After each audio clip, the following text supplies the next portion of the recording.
Hey gente, hoy traigo un nuevo video con historias de terror directo desde Reddit. Prepárense para pasar un buen rato. Espero que lo disfruten. Voy a contarles lo que le pasó a mi abuelo, don José. Esto fue allá por los años 50 o 60, cuando él y mi papá vivían en un rancho del sur del país. Mi abuelo era campesino, trabajaba la tierra, sembraba maíz y frijol, pero ese año la cosa estaba fea. Llevábamos 3 meses sin llover, el sol quemaba todo, la tierra estaba seca y agrietada. Los cultivos se morían, y sin cosecha, no había dinero ni comida. Mi abuelo, desesperado, todas las noches salía con mi papá a caminar por los sembradíos. Se paraba, miraba al cielo y rezaba para que lloviera. Una de esas noches, mientras caminaban, vieron algo raro. A lo lejos había un perro enorme, negro, mirándolos fijo. Mi abuelo siempre andaba con su machete, así que lo agarró con más fuerza, por si acaso. Pero cuando se acercaron, el perro ya no estaba. En su lugar, había un hombre parado en medio del campo. Era un tipo raro. Traía una camisa de cuadros, sombrero y también un machete al hombro. Lo más extraño era que el sombrero le tapaba la cara, como si no quisiera que lo vieran bien. Mi abuelo se quedó helado porque no entendía cómo ese hombre había aparecido de la nada. Antes de que él dijera algo, el extraño lo saludó. «José, ¿cómo están?», preguntó el hombre extraño. Mi abuelo sorprendido le contestó. «Bien. ¿Y tú quién eres?». El hombre no se identificó, solo dijo. «No importa, yo también trabajo la tierra. Veo que tienes el mismo problema que todos. Sequía, cultivos secos, ¿quieres que te ayude?», le dijo a mi abuelo. Mi abuelo, medio desconfiado, le preguntó, «¿Cómo me vas a ayudar? ¿Vas a hacer que llueva?». Se rió un poco mi abuelo. El tipo solo repitió, más serio, «¿Quieres que te ayude o no?». El ambiente se puso pesado, como si el aire se hubiera vuelto más frío de repente. Mi abuelo, aunque sospechaba que algo no cuadraba, estaba desesperado, así que asintió. Entonces el hombre se agachó, tomó una piedra del suelo, una piedra redonda con un hoyo en el centro. La sopló y se la dio. «Toma, entiérrala en medio de tu campo y échale agua. Verás los resultados». Mi abuelo la miró con recelo. «¿Y esto qué precio tiene?». El extraño sonrió y dijo, «De eso hablamos después. Hazlo». Y así, sin más, el hombre se fue. No caminó ni nada, simplemente desapareció en la oscuridad. Mi abuelo se quedó con la piedra en la mano, dudando. Pero al final hizo un hoyo con el pie, la enterró y como mi abuelo siempre andaba consigo una cantimplora, le echó un poco de agua. Al día siguiente, mi abuelo se levantó antes del amanecer, como siempre. Pero esa mañana, cuando salió al campo, no podía creer lo que veía. Los maizales, que apenas el día anterior estaban secos y mustios, ahora estaban altos, verdes, con mazorcas grandes y pesadas. Las plantas habían crecido de la noche a la mañana como si hubieran pasado meses. Hasta el olor era distinto. Tierra húmeda, vida. Mi papá, que en ese entonces era un chamaco, corrió a avisarle a mi abuela. «Mamá, venga a ver. El maíz ya está dando». Todo el pueblo se enteró. La gente venía a ver el milagro con sus propios ojos. Algunos se persignaban, otros murmuraban.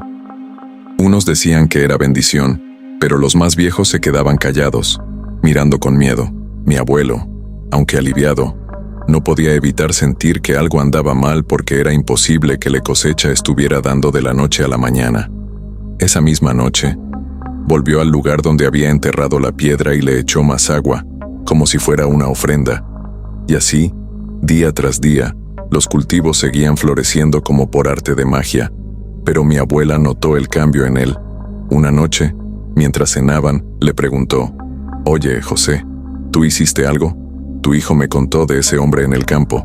Mi abuelo ante la pregunta se quedó callado un rato, luego negó con la cabeza.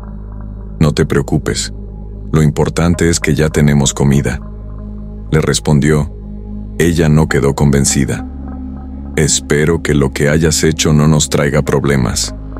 le advirtió mi abuela. Las semanas pasaron y aunque el maíz seguía creciendo, mi abuelo empezó a tener pesadillas. Soñaba con el hombre del sombrero, que ahora le reclamaba algo.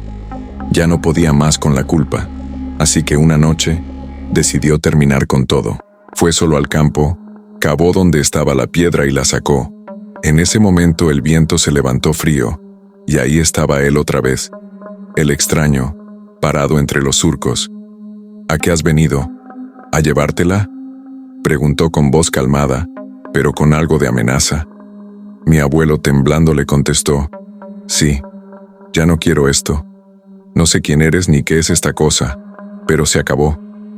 El hombre se rió bajito. Eso te va a costar caro, José. Tú sabes lo que pasa si la sacas. Pero mi abuelo no le hizo caso. Tomó la piedra, la tiró lejos y le gritó: lárgate y no vuelvas.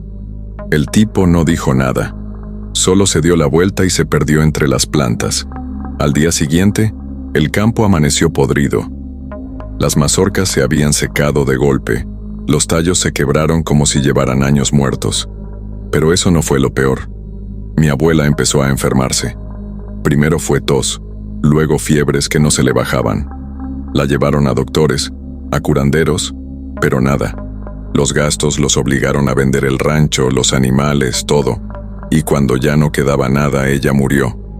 Años después, cuando mi papá ya era grande, el abuelo le confesó la verdad. Esa piedra nos dio de comer, pero nos quitó todo lo demás.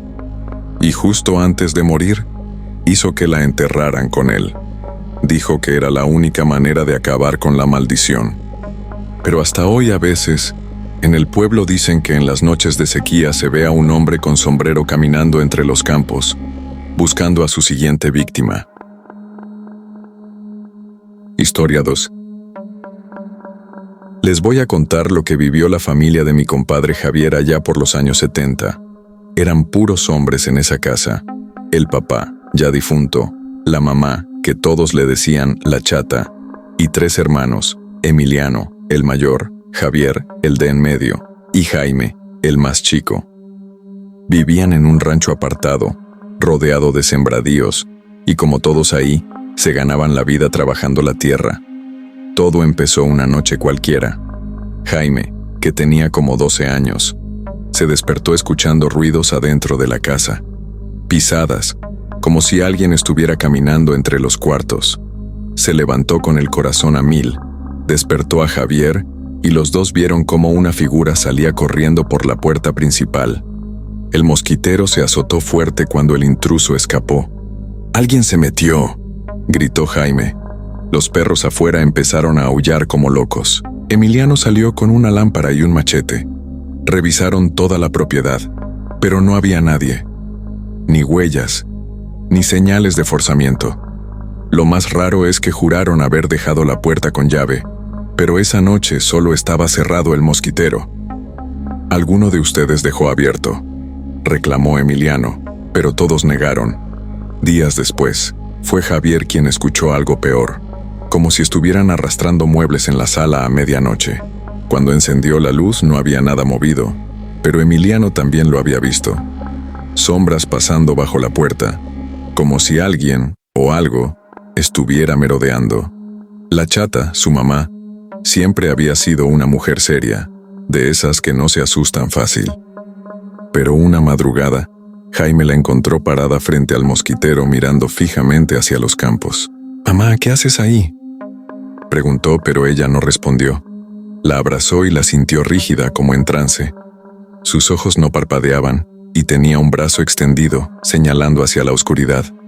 «No tardan en llegar», murmuró con una voz que no parecía la suya. Jaime, asustado, la llevó de vuelta a su cuarto. Esa noche los hermanos la oyeron hablar sola, como si discutiera con alguien. «Ustedes son unos malagradecidos», decía entre dientes. Al día siguiente, en el desayuno, todo parecía normal, hasta que la chata golpeó la mesa de un madrazo. «Es la última vez que hacen esto», les gritó a sus hijos, con los ojos llenos de lágrimas. Los hermanos se miraron confundidos. «¿Hacer qué, mamá?», preguntó Javier. «Siempre le hacen feo a mi Pedro y a mi gordo. Nunca los dejan comer en paz». Se hizo un silencio pesado. Pedro era el hermano mayor, el primero que había muerto años atrás en un accidente, y el gordo era como la chata le decía a su esposo, que había fallecido de un infarto. «Mamá, papá y Pedro ya no están», dijo Emiliano, despacio. Ella lo miró con rabia. «¿Cómo que no? Ahí están. Todos los días vienen a comer conmigo», y señaló hacia 2 sillas vacías al fondo de la mesa. Las cosas se pusieron peor después de lo de la cena. A Javier le tocó verlo de cerca una noche que no pudo dormir. Escuchó a su mamá reírse en la cocina, como si estuviera platicando con alguien. Cuando asomó la cabeza, la vio sentada frente a 2 tazas de café humeantes, pero las sillas estaban vacías. «Mamá, ¿con quién hablas?», preguntó, aunque ya sabía la respuesta. La chata sonrió como si nada. «Con tu papá y tu hermano, güey. ¿No los ves?», señaló al aire. «Mira, tu papá trae puesta la camisa que le gustaba», me dijo. Javier sintió un escalofrío. Esa camisa a cuadros era la que habían enterrado con su padre. Los hermanos empezaron a notar más cosas. Las mecedoras del corredor se movían solas en las noches, pero no con el viento, como si alguien pesado estuviera sentado. Los perros ya no entraban a la casa. Se quedaban en la puerta gruñendo hacia los cuartos vacíos. El olor a tabaco de su papá, que fumaba pipa, aparecía de la nada, especialmente cerca de la chata. Emiliano, el más incrédulo, fue el que terminó convencido. Una madrugada, despertó sintiendo que alguien lo observaba. Al abrir los ojos, vio a su hermano muerto, Pedro, parado al pie de su cama, con la misma ropa del día del accidente. «Nosotros nos vamos primero, pero mamá ya viene», dijo Pedro antes de desvanecerse. Cuando Emiliano le contó a Javier, decidieron hablar con su madre seriamente. «Mamá, ¿de verdad los ves?», preguntó Javier, agarrándole las manos. La chata los miró con tristeza. «Siempre han estado aquí. Tu papá se enoja porque ustedes no le hablan, y Pedro llora cuando ven sus fotos y no lo mencionan». Jaime, el más chico, empezó a llorar. «Pero ya están muertos». Esa noche, la chata se encerró en su cuarto. Los hermanos escucharon voces.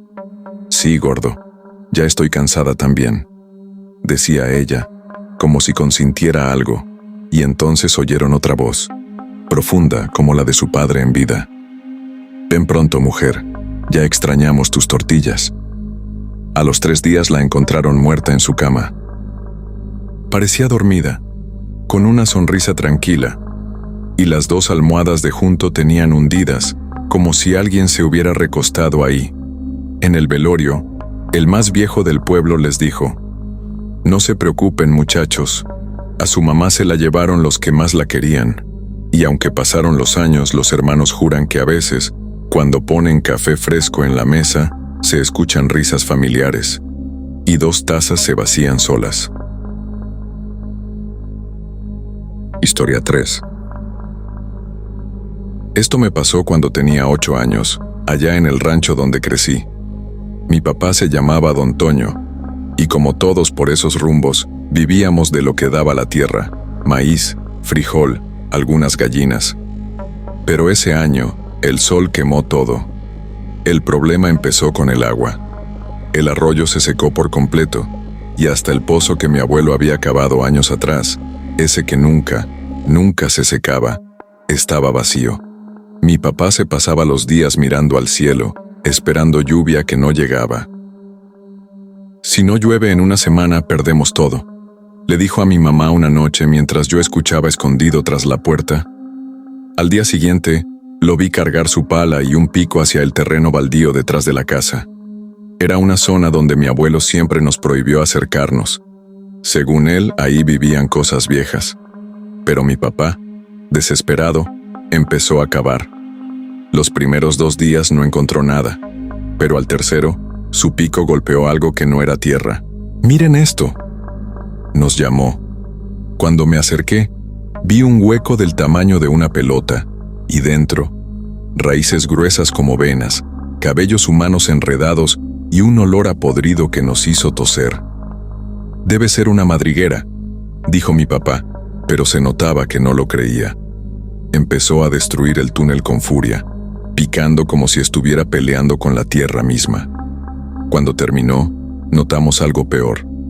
Su pala, que había dejado amarrada a un árbol con sogas, apareció mordisqueada, con los filos llenos de dientecitos pequeños como de niño. «Algún pinche animal», murmuró, pero esa noche, mientras dormíamos, empezaron los ruidos. Primero fue en el techo de lámina. Algo pesado caminaba, arrastrándose. Luego, risitas. No como las de mi hermana pequeña, sino como de muñecas agudas y maliciosas. «Papá». Lloriqué, pero él ya estaba levantado, con la escopeta en mano. En ese momento mi hermana de 5 años empezó a gritar. Corrimos a su cuarto y la encontramos arañada, como si alguien le hubiera jalado el pelo y la ropa. «Los niños feos del monte me quieren llevar», gritaba, señalando hacia la ventana. Afuera, entre los maizales secos, vi moverse sombras bajitas. No eran animales, caminaban como personas, pero torcidas, como si sus huesos no encajaran bien. Mi papá palideció. Al día siguiente, fue a ver al tío Margarito, el más viejo del pueblo. Cuando regresó, su cara lo decía todo. «Hay que tapar ese hoyo», nos dijo, y rezar, pero ya era tarde. Esa misma noche, escuché a mi hermana gritar desde afuera de la casa. Cuando salimos, la encontramos parada en medio del sembradío, descalza y llorando con la ropa llena de tierra. «Me jalaron. Quieren que me vaya con ellos», balbuceó mientras señalaba hacia el pozo, y ahí, entre las plantas secas, vi por primera vez sus ojos, pequeños, brillantes como cuentas de vidrio, y hambrientos. Al amanecer, mi papá no dijo nada, solo agarró el triciclo de carga, llenó la caja con piedras y tierra del camino, y me miró con esos ojos rojos de no haber dormido. «Vente», me dijo, y supe que íbamos a terminar lo que había empezado. El pozo parecía más ancho que ayer, como si algo lo hubiera ensanchado desde abajo. Mientras mi papá tiraba las piedras, yo vi algo que me heló la sangre. En el barro del borde había huellitas de niños, pero con los dedos demasiado largos y puntiagudos.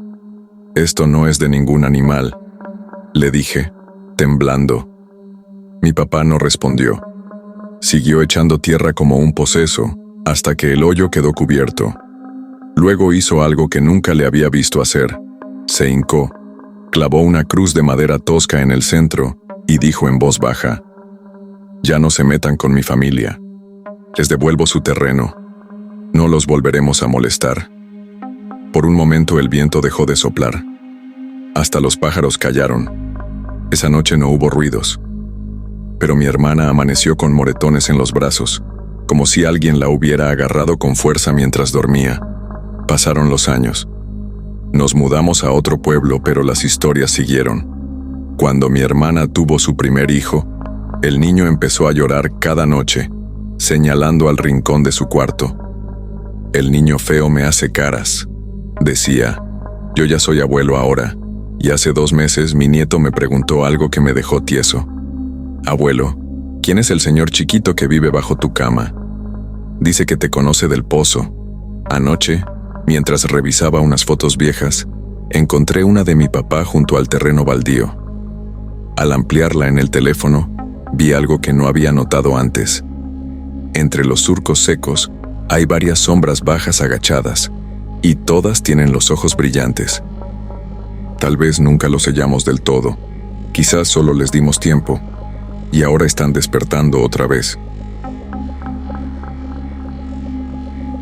Y bueno, gente, hasta aquí el video de hoy. Agradezco mucho que hayan llegado hasta aquí.